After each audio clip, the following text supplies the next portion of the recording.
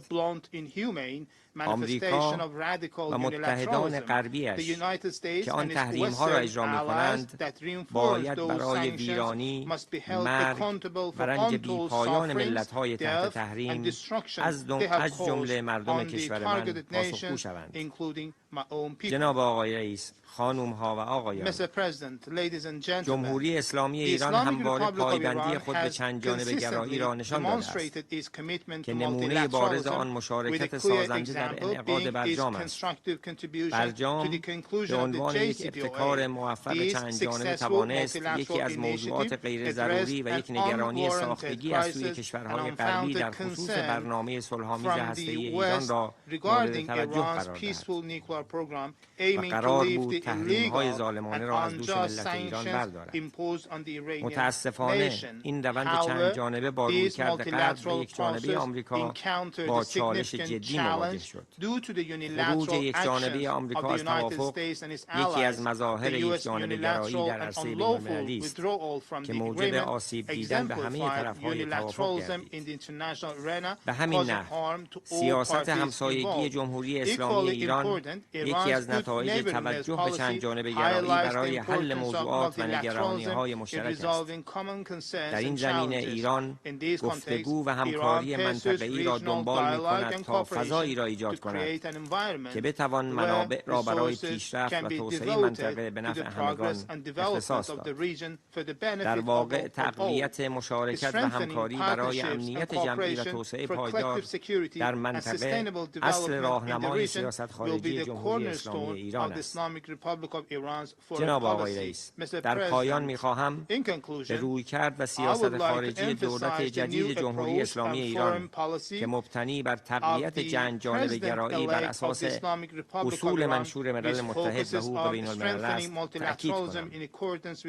جناب آقای دکتر پزشکیان، رئیس جمهور محترم منتخب ایران، اعلام کردند بحیافت اصلی سیاست خارجی دولت گشایش افق‌های جدید و گسترش همه‌جانبه روابط دوستانه با سایر دولت‌ها بر اساس گفتگو، همکاری، برابری و احترام متقابل خواهد بود و در چارچوب این رویکرد دولت جمهوری اسلامی ایران جایگاه ویژه و رفیعی برای تعمیق هرچه بیشتر مناسبات همه‌جانبه با کشورهای همسایه منطقه و دیگر دولت‌ها قائل است. جناب آقای رئیس، همانطور که دبیر کل خاطر نشان ساخته، چالش‌های جهانی می‌تواند فقط از طریق احترام به حقوق بین‌الملل، پایبندی به تعهدات جهانی و اتخاذ چارچوب‌های مناسب برای حاکمیت چند جانبه حل و فصل شود. جمهوری اسلامی ایران ضمن تأکید بر این مطلب از هر گونه ابتکاری برای تقویت چند جانبه گرایی